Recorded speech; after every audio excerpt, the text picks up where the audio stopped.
Lagay ng ekonomiya, kalakalan, negosyo at iba pa. Atin ang alamin dito sa Ang Pilipinas Ngayon.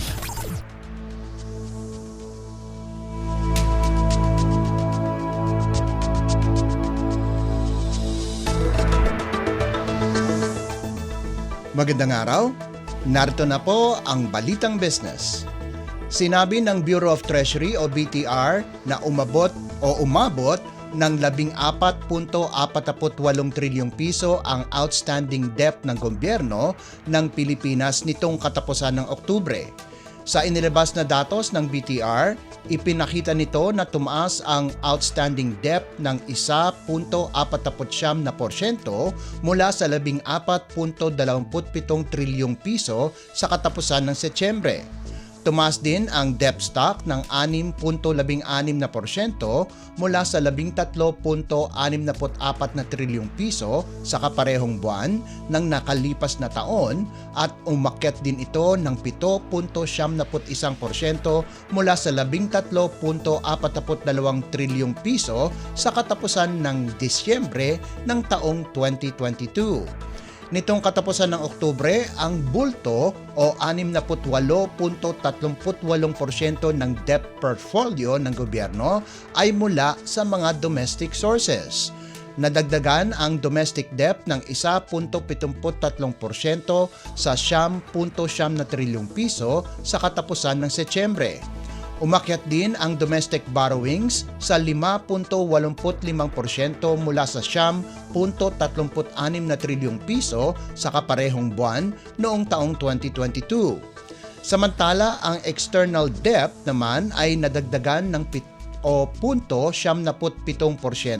sa 4.58 trilyong piso mula sa 5.53 trilyong piso nitong katapusan ng Setyembre.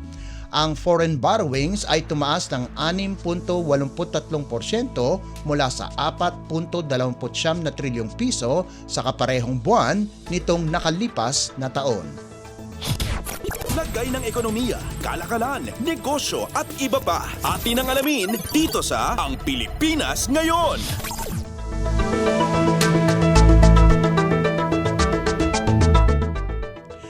Nilagpasan ng Bureau of Customs o BOC ang kanilang collection target sa buwan ng Nobyembre, pati na rin ang kanilang goal para sa panahon mula Enero hanggang Nobyembre. Ipinakita sa preliminary data ng BOC na nakakolekta sila ng mahigit 75 bilyong piso nitong Nobyembre. Linagpasan ng 1.5% na kanilang target na nalagpas 74 na bilyong piso para sa buwan ng Nobyembre. Subalit mas mababa ng 0.5% ang koleksyon kumpara sa mahigit 75.7 bilyong piso na nakolekta sa kaparehong buwan noong nakalipas na taon. Sinabi ni Customs Commissioner Bienvenido Rubio na ang performance ng ahensya sa Nobyembre ay dahil sa pagpapaganda ng collection ng tax. Mula Enero hanggang Nobyembre, nakakolekta ang ahensya ng mahigit 813.65 bilyong piso, 2.2% mas mataas kumpara sa halos 776 na bilyong pisong target nila sa panahon na yon. Sinabi ni Rubio na makakamit nila ang target nilang koleksyon sa taon at posible pang lagpasan ito. Lagay ng ekonomiya, kalakalan, negosyo at iba pa. Atin ang alamin dito sa Ang Pilipinas Ngayon.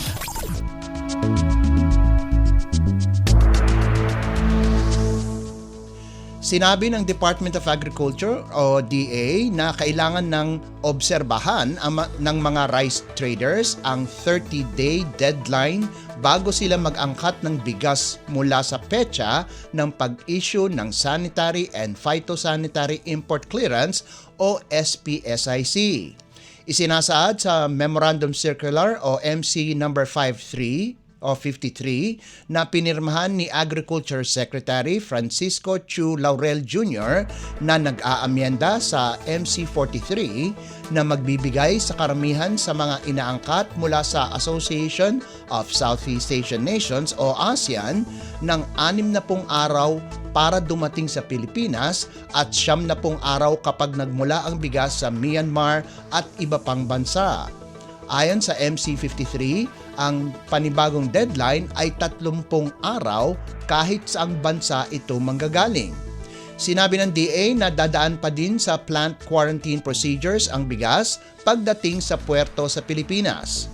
Ayon sa Bureau of Plant Industry o BPI, nitong Nobyembre 16, ang angkat na bigas ay umabot sa 2.73 milyong metriko tonelada. Sa panig naman ng Philippine Statistics Authority o PSA, ang inventaryo ng bigas sa bansa ay bahagyang mataas sa 2 milyong metriko tonelada.